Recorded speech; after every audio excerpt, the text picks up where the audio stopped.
The White House says President Biden and the First Lady are grieving the loss of life in Maine and praying for the injured.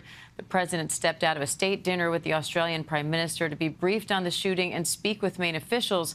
Let's bring in Chief White House correspondent Mary Bruce for more on that. Mary, what's the latest? How is the White House monitoring this situation and reacting to it?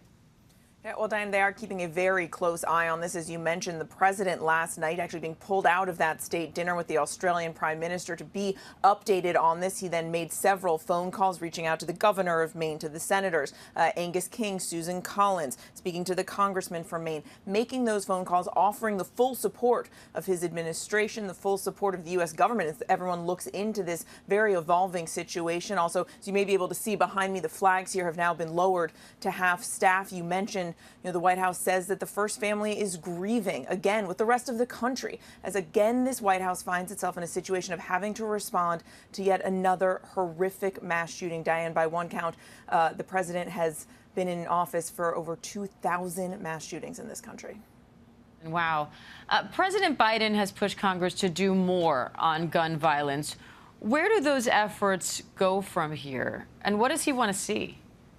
Yeah, look, this is a conversation, Diane, I know you and I have had unfortunately, many times in recent years. This is an issue that Joe Biden feels very passionately about, right? He is often quick to remind everyone that he helped to lead the charge for the assault weapon ban in 1994. That is something that he would like to see happen again. He has called for that ban. He has called for enhanced universal background checks. But the simple reality is that these are issues that simply there is not an appetite in Washington to see any kind of action on. The White House has also been quite blunt that the president is sort of nearing the end of what he is able to do here unilaterally. He has, passed several sort of smaller executive actions and orders to try and tackle this issue. He has had some luck getting through some legislation on this that dealt with red flag laws, closed some other loopholes. So this is an issue where the president, has tried to make some headway, but is simply, given the political reality of this town, time and time again, unfortunately, we have seen these horrific shootings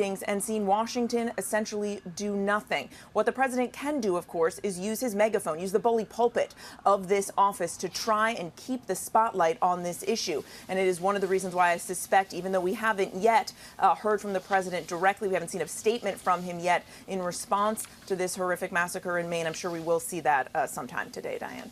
All right, Chief White House correspondent Mary Bruce, thank you. Hi, everyone. George Stephanopoulos here. Thanks for checking out the ABC News YouTube channel. If you'd like to get more videos, show highlights, and watch live event coverage, click on the right over here to subscribe to our channel. And don't forget to download the ABC News app for breaking news alerts. Thanks for watching.